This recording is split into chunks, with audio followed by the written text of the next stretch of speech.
সাবেক পরিকল্পনা মন্ত্রী ও সুনামগঞ্জ ৩ আসনের সাবেক সংসদ সদস্য এম এ মান্নানকে গ্রেপ্তার করেছে পুলিশ। বৃহস্পতিবার রাত 10:30টার দিকে শান্তিগঞ্জ উপজেলার নিজ বাড়ি থেকে তাকে গ্রেপ্তার করা হয়। সুনামগঞ্জের পুলিশ সুপার আ.ফ.ম.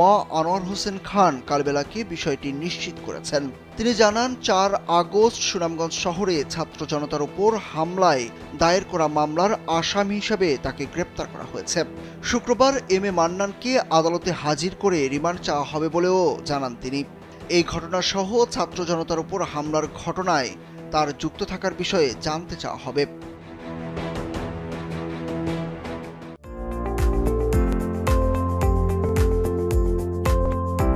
জানা গেছে, গত ২ সেপ্টেম্বর বৈষম্য বিরোধী ছাত্র আন্দোলনে হামলা ও গুলির ঘটনায় সাবেক পরিকল্পনা মন্ত্রী এম এ মান্নান সহ ৪ সাবেক সংসদ সদস্য ও জেলা আওয়ামী লীগের সভাপতি এবং সম্পাদক সহ ৯৯ জনের নাম উল্লেখ করে অজ্ঞাত ২০০ জনকে আসামি করে আদালতে দ্রুত বিচার আইনে মামলা দায়ের করা হয়।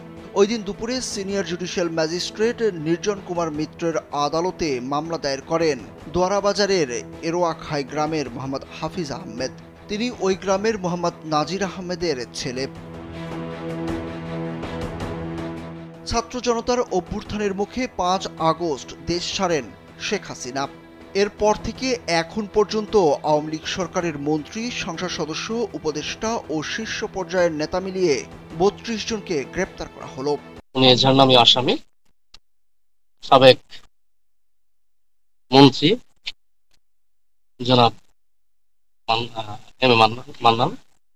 আমরা ওই মামলার রেফারেন্সে তাকে আমরা গ্রেপ্তার করেছি এবং তার বিরুদ্ধে আইনগত ব্যবস্থা গ্রহণ করব। উনি এখন এই মুহূর্তে উনি আমাদের হেফাজতে থাকবেন।